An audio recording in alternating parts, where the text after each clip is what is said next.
Good morning, folks, and almost happy pre-Halloween, right? It's another great Tuesday, another beautiful day, and today we have a very special Halloween edition show with Judy. How are you, Judy?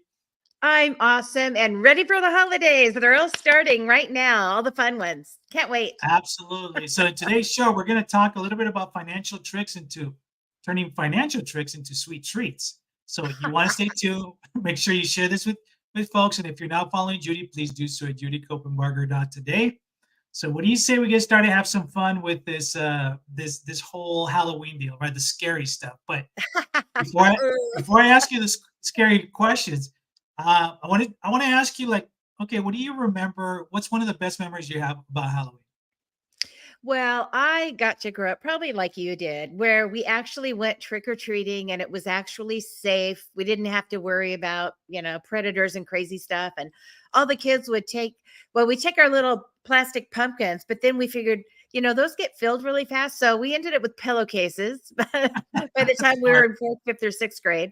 And we come home with those things full and then sorting them all, checking all the good ones out and, tossing the ones that are not so good on the living room floor when we got home. Those were just great times. It was a different time. How about you? What do you remember?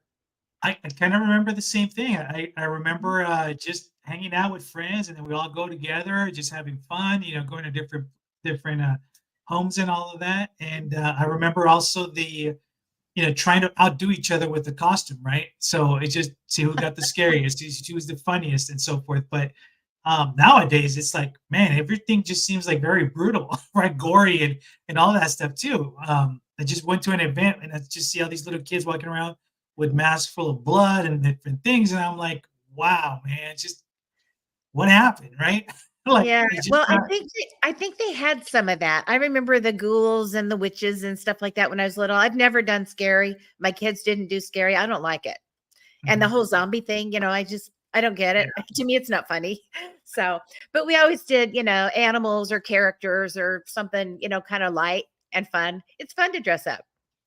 I will tell you that the one thing I have on my bucket list, and hopefully my family's not listening, is I want to dress up as Michael Myers and just stand around the house when they come in, just to scare them, just for fun. So funny. Uh, So funny. yeah.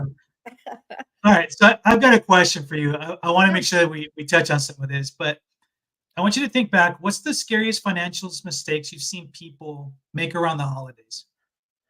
Oh, overspending, not planning Okay. ahead, which you have to plan ahead. So if you didn't, you go, uh-oh, we can't just not have gifts this year. But overspending, it's so easy. And for many years we had to, we didn't have a choice, right? Just keep it simple. I mean, you can do creative gifts that you make or that you create together or memories that you create together. It doesn't have to be expensive. It doesn't have to be, the big shops or the fancy mall stores to be an appreciated, lovely gift. Just put a little thought into it. So I think, people end up with credit card debt at the end of the holiday and they're like, oh, this is not fun. It wasn't fun doing it. It's not fun now that we have to dig out. And now we can't have enough extra money and a line item to plan for the next holiday. So it's kind of this cycle. I think that's pretty scary. No, it totally is. But it's funny because my follow-up question to that is, is it possible to have fun on Halloween on a budget, right? Like, what are some creative ideas, like costume decorations? Like when you think back, maybe you can share some of that too. Yeah, make your own costumes. You don't have to go buy the biggest, fanciest thing and outdo everybody else. It's fun to do that. But what if you just started ahead and you were creative and you outdid them with your creativity? Sometimes they'll show, online or on TV, they'll show these costumes. It's like, how did they think of that? That's so clever. There was a kid the other day they showed on one of the local networks. It was like a network local parade where the kids dress up and do the costume thing and all that stuff on the weekend. And there was a kid that was inside of a game. It's his favorite game he plays, on the gaming thing, and he was inside of it. He was in the monitor. I thought that is so clever That's pretty and fun. cool. I Yeah. had fun doing that. Yeah. I remember one year we were may have shared this before, but the pictures are like, wow, that was a lot.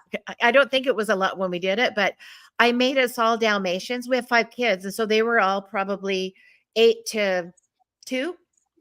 And so we all had white sweats with the black spots and the ears and the noses and the whiskers, you know. And so mom and dad and 5 little baby Dalmatians. That was about when 30 years ago. That's awesome. And yeah, and that didn't cost anything. It was like, you know, $5 or $10 sweats for each of us, which, you know, you pull the dots off and you got a pair of sweats. Right. But we just had so much fun doing that, and the pictures are great, and it was a great memory. That's awesome. So when we're thinking about this, right, we think about the scary part, the financial fright, if you will, right? What are some tricks to saving money that won't leave us in a financial fright, right, later on? I see where you're going with this theme. Yeah, This is the trick, and I imagine there's a treat coming up, so yeah, I see where you're going. This is great. Yeah, I think a trick is just planning, and I don't think it's a big scheme or a trick. It just takes a little intention, a little deliberate thought. And I'm a planner, so it's natural for me, and I love helping people learn these skills. Planning ahead. You know, if Halloween is your jam, and here we are this week, you know, it's fun. Everybody's decorating and doing the whole thing. Harvest parties and candy and, you know, cobwebs and all that stuff. But if it's your jam, pretty much this time next year, there's going to be another Halloween, right? So it amazes me how many people are surprised by Christmas. It's about the same time every year. So if you know what's going to happen, instead of being surprised by, shoot, I only have a few weeks to shop or to prepare or to make the costume, what if you planned ahead? If on your calendar 90 days before a holiday, you put that the holiday is coming, in case you can't remember that, what do I need to do for the next 90 days to get ready? To set the table, to be creative, to use my ingenuity to create a gift that's meaningful rather than going and spending money on something. It doesn't mean you can't do both. But if you're in a season where you have a bottleneck financially and you really don't have the extra money to spend or you choose not to, you know, what can you do to plan ahead? So I think the trick is planning, right? Just know that Christmas is coming, birthdays are going to happen. You're going to be visiting friends and you show up with a hospitality gift, you know, you don't show up empty-handed. So you plan ahead to make some banana bread or some cookies or stop by for a bottle of champagne or something, right? So you plan for those things so it's not a financial surprise when the time comes. yeah. You know, it's you mentioned holidays and planning ahead, but don't you find it crazy that as years go by, like you start hearing already about Christmas, like almost at the end of summer, and you know things already are coming out there, and it's just like, okay, we haven't even gone through X, Y, and Z holiday, and now we're already looking like 3, 4, 5 months down the road. You know? Yeah, well, that's the marketing. Whoever gets their stuff out first, you know, gets those deals. But you know, you can use that if you don't enjoy having the seasons be so long, you know, in coming. Why not use that as that gentle reminder that you can plan because the holidays are coming. You know, even if it's 3 or 4 months out there, and we're already, you know, hearing Christmas bells in August. You know, use it as a reminder that you can every month do a little bit of shopping and then by the time November comes, Thanksgiving, you don't have this great big credit card bill and you've got to, you know, borrow from one part of your budget to cover the gifts and the holidays. Then it's a I blessing. want It's not a curse, right? no, you're right. So I want you to maybe if you can just do a little bit of a deep dive more in how families can plan ahead financially in that. You touched on some great points. Give us some best practices now, especially since you know Thanksgiving's around the corner, and more importantly, Christmas is around the corner. So we should be thinking about this right now. Yeah. If you actually took a pen and paper or create a spreadsheet, you know, however you like to do things, and you say, okay, over the year, there's all these birthdays, there's all these teachers' gifts, there's all these holidays, there's all these things that we like to celebrate. We know we're going to use money for those things. How much, if we add them all up, look at the whole calendar, all the things you celebrate. If we add them all up, how much money is that? It might be a big number. You know, it might be several $1,000s. Let's say it's $4,000. Well, if you're going to average it out and put it into your spending plan, like your B word budget, right? Then if you need 4,000 over the year, that's how much every month, you know, $350, right? If it's 3,000, it's $250. And so every month you find a way, maybe if you get paid twice a month and you need 250, it's 125 every paycheck that goes into a special account that is it is titled gifts and holidays or special occasions.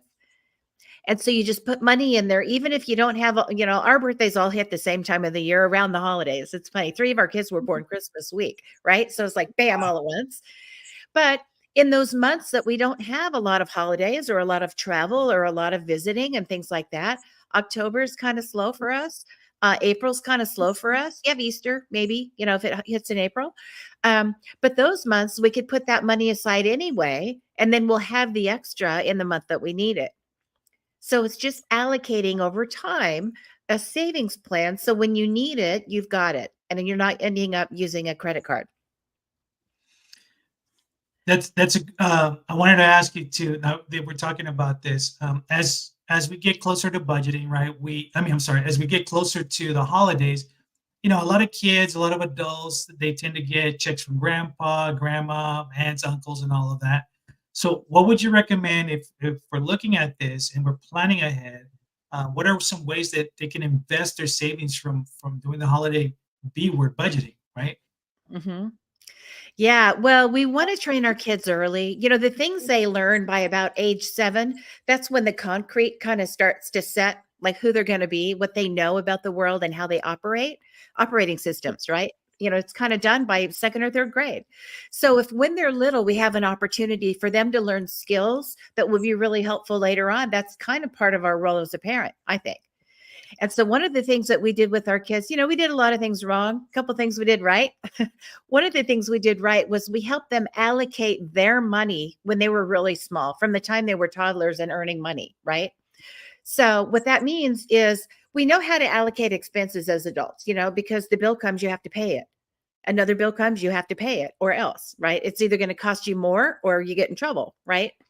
So, what if you did the same thing with your savings, and our children could learn this early? So, if they get that Halloween check for $20 or their birthday check for $10 or $50 from grandma, whatever it is, they allocate their savings just like later they're going to allocate their spending. If you think about it as adults, most people say, I would love to have saved more. I wish I could save more now. It's not a savings problem, it's an allocation problem, it's a spending problem, right?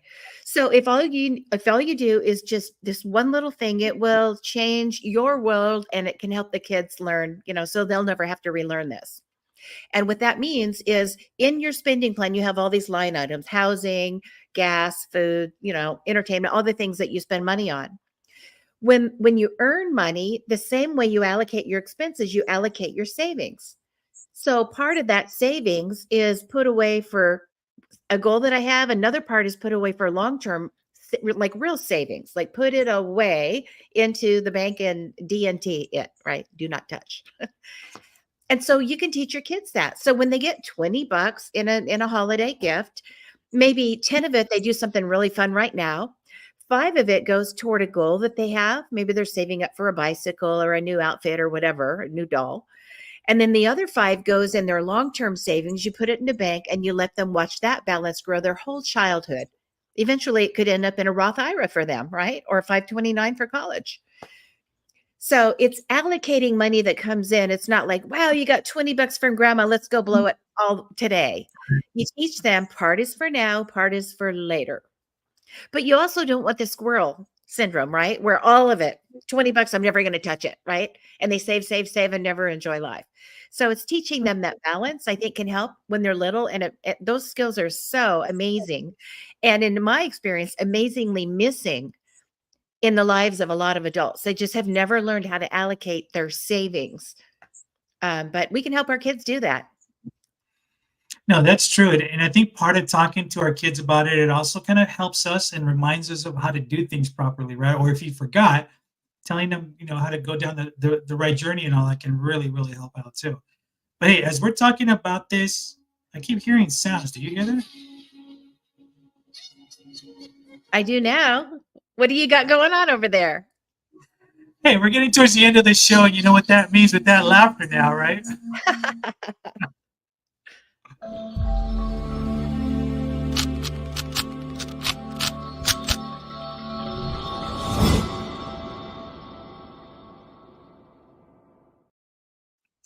All right, that was a little cheesy, but it's our Money Truth Halloween challenge. So, what do you got for us today? Okay, let's create that slush fund for the holidays. If you don't already do that, let's do that. I think this is going to help a lot of you, even if you have a really nice big budget. But every month, make a line item for those special occasions or the holidays or the gifts or whatever you want to call this, this thing. Put the money in an envelope, put it in your sock drawer, put it in a special account, wherever you stash your money, that it really is savings. And just do the exercise that I mentioned. How much do I need every month to make sure that over the year I've got exactly what I need for all of these unexpected, maybe not unexpected, but unplanned for expenses? Put that together and then just see how this next calendar year goes. You can get all this done by January. 2025 can be a breeze. And in those months where you have all the holidays and birthdays clustered together, anniversaries, all of that, you'll have the money that you need to really enjoy it stress free without adding to your debt. That's your challenge. All right, folks, you've heard the challenge. Please let us know if you have any questions. And if you're not following Judy, please do so at Judy Copenbarger.today. Easy for you to Scary say. tongue twister, right? We're here every Tuesday morning at 8 a.m. with the follow-up on Thursdays at 8 p.m. So make sure that you are following Judy. And it is Halloween, folks, so stay safe out there. Watch out for the kids. Watch out for the crazies out there. Any last parting words, Judy? Brush and floss with all that candy and all those sweets. Make sure you take care of your teeth. All right, until next Tuesday, folks. We'll see you later. Bye-bye.